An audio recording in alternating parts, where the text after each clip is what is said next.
নমস্কার বন্ধুরা, আশা করি আপনারা সবাই ভালো আছেন এবং মায়ের কৃপায় সুস্থ আছেন। আজ আমরা লীলা কথা থেকে পোস্ট করা একটা ভিডিও আপনাদের জন্য আনলাম তারা কথা চ্যানেলে। আশা করি ভিডিওটা আপনাদের ভালো লাগবে। এটি মায়ের একটি অলৌকিক গল্প বিশেষ। মা তারা যখন আমাদের বাড়ি প্রথম আসে তখন মাকে যখন প্রথম বানানো হয় তখন তো হুট করে আর কি মাকে বানানো হয়। আচ্ছা, আর একটা কথা বলে রাখি আগেই, আপনারা সবাই জানতে চান যে আমার মা কী দিয়ে তৈরি। সেরমভাবে কোনো দিন বলা হয়নি। আমি অবশ্য আপনারা সবসময় জিজ্ঞেস করেন কমেন্টে, আমি দেখি তো সেরমভাবে কোনো দিন বলা হয়নি। আমি সেই বিষয়ে একটা অলরেডি ভিডিও বানিয়েছি, কিন্তু সেরম স্পেসিফিক্যালি ওরমভাবে বানাইনি। আমি একটা অবভিয়াসলি স্পেসিফিক্যালি একটা ভিডিও বানাবো আপনাদের জন্য, যে কীভাবে বানালাম মাকে, কেন তৈরি হলো, কিভাবে বানালাম, কোথায় বানালাম, সব বিষয় নিয়ে একটা ভিডিও অবভিয়াসলি দেব। তার আগে একটা অলৌকিক ঘটনা আপনারা জানুন।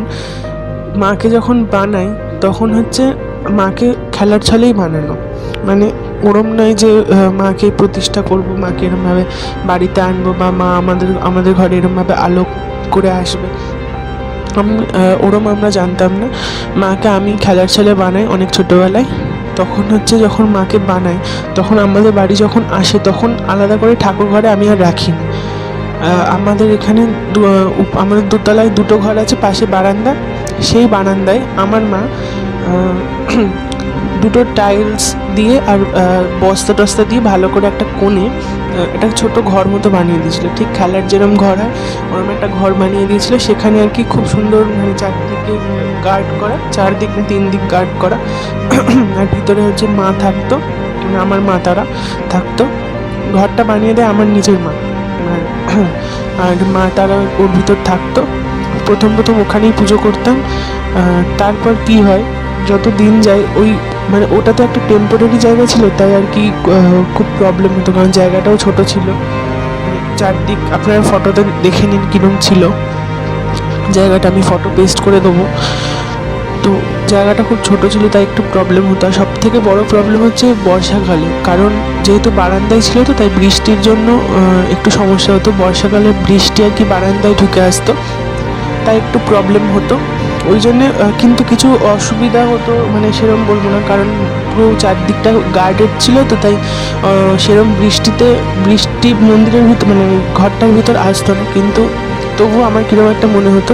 তাই আমি একদিন মামাকে বলি, আমার মামা অর্থাৎ দেবব্রত মণ্ডল, আমার মামার কাচের এবং অ্যালুমিনিয়ামের বিজনেস। তো কী হয়, আমি মামাকে ফোন করে জানাই যে এরম আমার মায়ের একটু প্রবলেম হচ্ছে, তুমি যদি একটা এরম ছোট্ট মতো মন্দির বানিয়ে দাও। তো মামার সঙ্গে বলে যে কীরম ডিজাইনের লাগবে, কীরম হবে। আর একটা কথা বলে রাখি যে আমার মামা প্রচণ্ড বড় এক তারা ভক্ত। আমার এই মা তারার প্রতি ভালোবাসা, স্নেহ সবই আমার মামার জন্য। আমার মা তারার দেখেছেন নিশ্চয়ই, আমার মায়ের যে রূপোর গহনা প্রায় সব মামারই দেওয়া। মোটামুটি মামার জন্যই আমার এত টান মা তারার প্রতি। তো এটাই। আর মামা প্রায় মাসে একবার করে তারাপীঠ যায়। মামা কাঁচের এবং অ্যালুমিনিয়ামের ব্যবসা করে। তো যেটা বলছিলাম, যে এবার মামাকে বলি একটা মন্দির বানিয়ে দেওয়ার জন্য ছোট করে। তো কিছুদিন পর মামা ঠিক অ্যালুমিনিয়ামের কাঁচ দিয়ে একটা মন্দির বানিয়ে দেয়। সেই মন্দিরটা কী করি, সেটা আর বারান্দায় রাখি না, সেটা আমাদের ঘরে, আমার রুমে একটা সাইডে, একটা দেওয়ালের সাইডে, সেখানে আর কি একটা টেবিলের উপর ওইটা রেখে মাকে ওখানে স্থাপন করি। সেদিন ছিল কৌশিকী অমাবস্যা, সব থেকে ভালো দিন, সব থেকে ভালো যোগ, যেদিন তারা রাত্রি আর কি, সেই দিনেই মাকে ওই মন্দিরে স্থাপন করি। তো সেই দিনে আরেকটা অলৌকিক ঘটনা ঘটেছিল, সেটা অন্য দিন অন্য ভিডিওতে বলবো, বাট আগে এটা বলি। মাকে যখন এই মন্দিরে রাখা হলো, প্রথম তো জানতাম না মন্দিরের সামনে দুটো দরজা ছিল। আপনারা নিশ্চয়ই দেখলেন যে মন্দিরটা, তার সামনে দুটো দরজা আছে। সেই দরজা দুটো কী করলে, পুজো টুজো সব দিলাম। এবার রাত্রে শুতে যাওয়ার আগে মায়ের মন্দিরের দুটো দরজা একদম চেপে দিয়েছিলাম আমি। সেটা আমার খুব বড় একটা ভুল ছিল, কিন্তু ভুলের কারণেই মায়ের এই অলৌকিক গল্পটা আমাদের সাথে ঘটে। হয়তো মাই চেয়েছিল এই অলৌকিক জিনিসটা আমাদের দেখানোর জন্য। সে যাই হোক, এবার ওই দরজাটা চেপে নিই। আমি তখন একটু বুঝিনি যে প্রথম দিন এসছে, যে মায়ের ওই ছোটো ঘরে দরজা বন্ধ করে দিলে প্রবলেম হতে পারে, সেটা আমি মাথায় আসেনি। এবার আমি রীতিমতো দরজাটা বন্ধ করে দিয়ে শুয়ে পড়লাম। সকালে উঠে দরজাটা আমি খুলে দিলাম। সকালে উঠে আমি দরজাটা জাস্ট খুলে দিয়ে মাকে প্রণাম করে আমাদের দিন শুরু করি আমরা সবাই। তো তো আমি তখনও লক্ষ্য করিনি আমার বোন অর্থাৎ আমার মাসির মেয়ে যখন মাকে প্রণাম করতে যায় তখন মা মন্দিরে হাত দিতে গিয়ে দেখে মন্দিরের ভিতরটা পুরো জল জল হয়ে ভিজে। তখন আমাকে ডাকে, আমি তখন এসে দেখি পুরো কাচের ঘরে যেরকম শ্বাস নিলে যেরকম আর কি জল ভর্তি হয়ে যায় না, মানে ওয়াটার ড্রপলেটস ওয়াটার পেপার যেগুলো আমরা বলি, যেরকম ভর্তি ধরো কাচের গায়ে ভাপ দিলে যেরকম সেই সাদা সাদা জল ওয়াটার পেপার হয়ে যায় না, ওরম পুরো পুরো একই রকমভাবে কাচের গায়ে জল জল জল জল ভর্তি। এবং মানে অর্থাৎ এটাই আমরা বুঝতে পারি যে মায়ের খুব কষ্ট হয়েছিল ওই বন্ধ ঘরে থাকতে। মায়ের দমের কষ্ট হতে পারে বা হচ্ছে মায়ের শ্বাসকষ্ট হতে পারে, ওই জন্য মা ঘেমে যায়।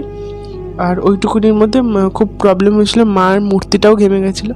সুতরাং মায়ের আমাদেরকে জানিয়ে দেয় আমরা ভুল হতেই পারি, আমরা ভুল করতেই পারি, কিন্তু মা আছেন আমাদের ক্ষমা করতে।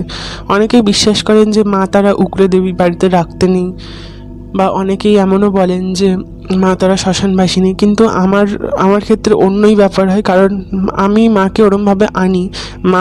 মা যে আসে, আমি কোনোদিন মানে সত্যি বলতে আমি কোনোদিন বিশ্বাস করবো না যে মাকে রাখতে নেই। কারণ আমি একটা জিনিস বিশ্বাস করি যে আপনাদের মারাও রাগী হতে পারে, যে আমাদের জন্মদাতা মা সেও রাগী হতে পারে, কিন্তু তা বলে তো আর তাকে আমরা ছেড়ে চলে যেতে পারি না। ঠিক একই রকমভাবে আমার মা তারা যে আমার কাছে এসছে, সে রাগী বলে তাকে পুজো করবো না এমন তো হয় না, ঠিক ওরমভাবেই।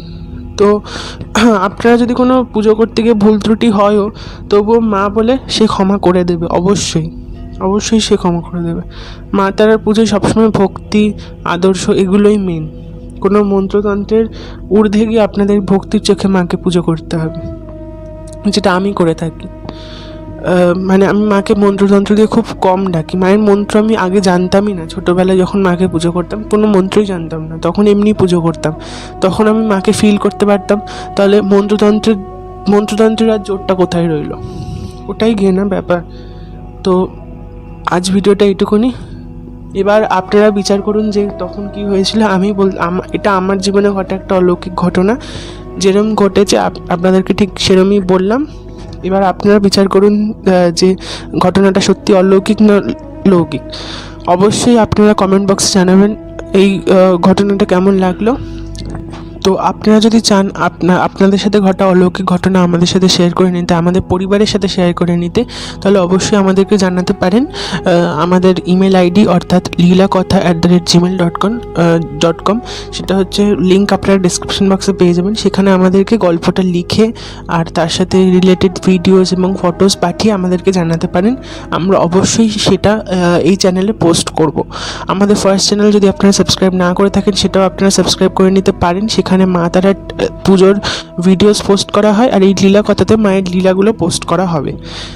তো সাথে থাকুন, আবার আসবো অন্য কোনো দিন অন্য কোনো ভিডিও নিয়ে। মা তারা সবার মঙ্গল করুন। জয় বাম, জয় মা তারা।